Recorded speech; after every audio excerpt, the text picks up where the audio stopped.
Hoy hablamos de agricultura 3.0, cómo conseguir un negocio revolucionario con un producto y un oficio de toda la vida, cultivar naranjas en el campo. A partir de ahí, una plataforma digital y un concepto, el crowdfarming. El cliente planta su propio árbol, un árbol que le abastecerá durante 25 años.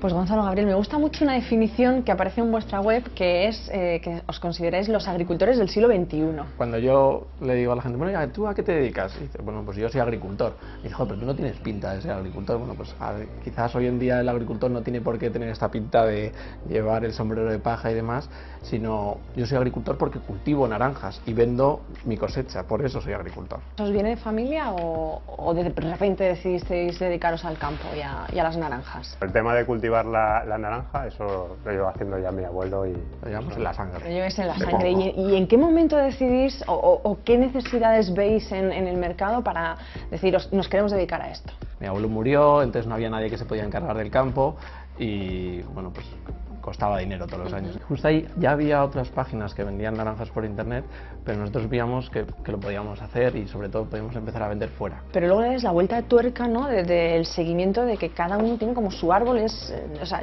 no compro naranjas una vez al mes, yo tengo mi árbol, mi naranjo y me vais mandando las naranjas de mi naranjo. Nos dábamos cuenta que nuestros clientes les entraba la curiosidad, ¿no?, por lo que pasaba. Oye, ¿cómo estaban tratadas esas naranjas? Si eran ecológicas, ¿de dónde venían? Les dimos la oportunidad de participar en este proceso de cultivo, ¿no? Y es cuando sacamos a la luz el proyecto crowdfarming. No solo por el tema romántico de que damos a la opción a nuestros clientes de ser propietarios de uno de nuestros árboles, sino también hemos visto que bueno, pues es un bien social porque evitamos el derroche de alimentos. Tenéis unos clientes que me decís que van a conoceros al campo. Nosotros desde el principio pusimos un montón de ímpetu en que no fuese una web impersonal de vendo naranjas y punto, ¿no? Porque a nosotros nos parecía muy importante pues ponernos cara y ojos. Y luego a partir de ahí nosotros no lo anunciamos por ningún lado, ven a vernos ni nada, pero simplemente pues la gente iba diciendo, oye, ¿puedo ir ya a recoger mis naranjas o puedo ir ya por tal? Y así hemos empezado a tener gente y vienen, pues casi todos los fines de semana viene gente de Alemania, vienen de Dinamarca, entonces ellos vienen y cogen su arbolito, hacen el agujero y lo plantan, o sea que... Eso es muy importante, los árboles que vendemos en la web realmente los plantamos, ¿no? Y luego ya va bajando el precio, ¿no? Eran 36 euros. 36 euros.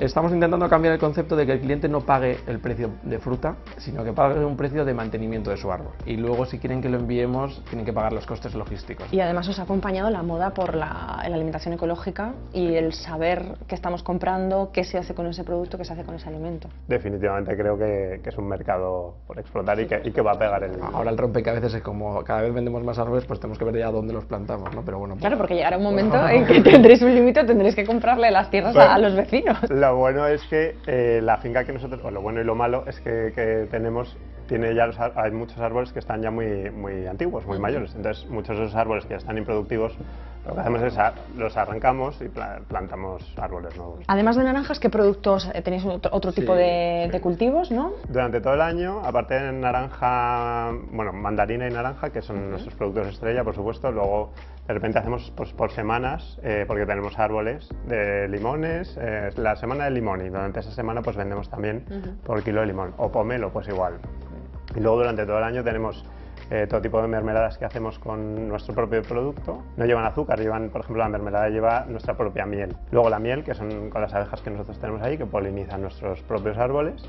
Y luego tenemos aceite de oliva ecológico de Castellón, todo de la tierra de Valencia. Sí. Y este año nos hemos lanzado también al vino. Lo importante de Naranjas del Carmen, aparte de que sea ecológico, es que sea fresco. Es decir, cuando entras en nuestra web no estás entrando en un supermercado, estás entrando en un huerto. Y cuando tú estás haciendo clic, esa naranja está en el árbol y solo la recolectamos bajo pedido. Esto ha sido posible gracias a las nuevas tecnologías, redes sociales, ¿no? Toda esa maquinaria que ha hecho que os acerquéis, pues, que tengáis aquí trabajando gente que habla francés, que habla alemán, porque tenéis esa demanda, ¿no? Donde más vendemos es fuera de España, el 95% de nuestras ventas. ¿Cómo os disteis a conocer allí? Es probar. No teníamos lo hicimos con recursos propios. Y yo creo que es un poco de probar, prueba ya. También es verdad que yo creo que tenemos una historia que quizás es bonita de contar, ¿no? Porque no es pues vendemos naranjas y ya está. Como te digo, es pues eso, el huerto de nuestro abuelo, que hemos querido llevarlo como a otro nivel. ¿Ha sido más difícil daros a conocer o crecer en España? El tema es que tampoco nos hemos centrado demasiado en España, porque veíamos que cualquier acción que hacíamos fuera tenía muchísimo más repercusión que aquí dentro, ¿no? Entonces en España seguimos creciendo, pero tampoco somos una empresa súper analítica que midamos en plan, oye, de dónde vienen nuestras ventas. Nosotros simplemente informamos y vemos que los que les interesa más es países del norte de Europa. El equipo que tenéis aquí en Madrid, que os preguntaba antes, ¿por qué la oficina en Madrid si el campo está en Valencia y a nivel tecnológico podríais hacerlo todo desde allí? Al principio lo teníamos todo en Valencia, de hecho estamos en Vétera y nos costaba encontrar talento extranjero que quisiese venir ahí a Vétera a trabajar todos los días. ¿Qué talento destacaríais del equipo que tenéis más allá de lo que es la parte de campo? Pues yo creo que la gente viene aquí porque vendemos un producto real. ¿Vais a ampliar la huerta de forma permanente o tenéis idea de crecer en ese sentido? Que no sea la naranja, porque la naranja siempre será el pilar, evidentemente. Sí. Este concepto de crowdfarming, nos preguntabas si lo íbamos a expandir a más productos. Estamos preparando ahora el crowdfarming de abejas. Somos apicultores, aparte de agricultores somos apicultores, tenemos nuestras propias abejas en Valencia y queremos dar a nuestros clientes la posibilidad de apadrinar o ser dueños de una de las colmenas. Y ahora viene lo más complicado de todo, que es que me resumáis en una la clave del éxito de Naranjas del Carmen. Apostar por la calidad del producto, eso es lo primero. Apostar por la calidad del servicio, eso es lo segundo. Y cuando no tienes un presupuesto muy alto en publicidad, le tienes que dar al coco. Innovación, nos quedamos con innovación. Innovación. Pues muchísimas gracias a los dos. Muchas gracias.